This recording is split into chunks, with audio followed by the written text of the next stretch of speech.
Hello everyone, welcome to Sanmarga classes. ವರ್ಗಗಳು ಮತ್ತು ವರ್ಗಮೂಲಗಳು ಈ ಅಧ್ಯಾಯದ 12ನೇ ಪ್ರಶ್ನೆಯನ್ನ ಗಮನಿಸಿ. ಒಂದು ಸಂಖ್ಯೆಯ ಬಿಡಿ ಸ್ಥಾನದಲ್ಲಿರುವ ಅಂಕಿ 1 ಅಥವಾ 9 ಆಗಿದ್ದರೆ ಆ ಸಂಖ್ಯೆಯ ವರ್ಗದ ಬಿಡಿ ಸ್ಥಾನದಲ್ಲಿರುವ ಅಂಕಿಯು ಆಯ್ಕೆ A 1, B 2, C 3, D 6.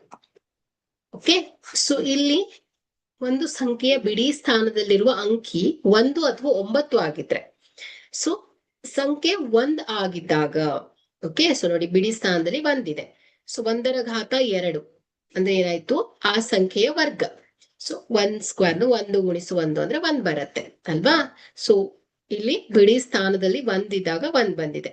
So ಅದೇ ರೀತಿ ಸಂಖ್ಯೆ 9 ಆಗಿದ್ದಾಗ, ಓಕೆ, ಸೊ ಆ ಸಂಖ್ಯೆಯ ವರ್ಗವು, ಸೊ ಹಾಗಾದ್ರೆ 9 ರ ಘಾತ 2, 9 ಗುಣಿಸು 9 ಇಸ್ ಈಕ್ವಲ್ ಟು ಎಷ್ಟು ಬಂದಿದೆ, 81. ಸೊ ಬಿಡಿ ಸ್ಥಾನದಲ್ಲಿ ಏನಿದೆ, 1 ಇದೆ.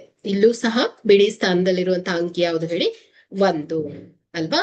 ಸೊ ಹಾಗಾದ್ರೆ ಇಲ್ಲಿ ಉದಾಹರಣೆಗಳನ್ನ ತಗೊಂಡ್ರೆ, ಸೊ ಇಲ್ಲಿ 11 ರ ಘಾತ 2, ಸೊ ಬಿಡಿ ಸ್ಥಾನದಲ್ಲಿ 1 ಇದೆ. ಸೊ 11 ರ ಘಾತ 2 ಅಂದ್ರೆ 11 ಗುಣಿಸು 11, 121. ಸೊ ಬಿಡಿ ಸ್ಥಾನದಲ್ಲಿ 1 ಬಂದಿದೆ. ಸೊ 19 ಬಿಡಿ ಸ್ಥಾನದಲ್ಲಿ 9 ಇದ್ದಾಗ, ಸೊ ಇಲ್ಲೂ ಕೂಡ ನೋಡಿ 19 ಗುಣಿಸು 19 ಮಾಡಿದಾಗ 361 ಬರುತ್ತೆ. ಸೊ ಈ ಬಿಡಿ ಸ್ಥಾನದಲ್ಲಿ 1 ಬಂದಿದೆ. ಹಾಗಾದ್ರೆ ಒಂದು ಸಂಖ್ಯೆಯ ಬಿಡಿ ಸ್ಥಾನದಲ್ಲಿರುವ ಅಂಕಿ 1 ಅಥವಾ 9 ಆಗಿದ್ದರೆ ಆ ಸಂಖ್ಯೆಯ ವರ್ಗದ ಬಿಡಿ ಸ್ಥಾನದಲ್ಲಿ ಬರುವಂತಹ ಅಂಕಿ ಯಾವ್ದು ಹೇಳಿ, 1 ಆಗಿದೆ.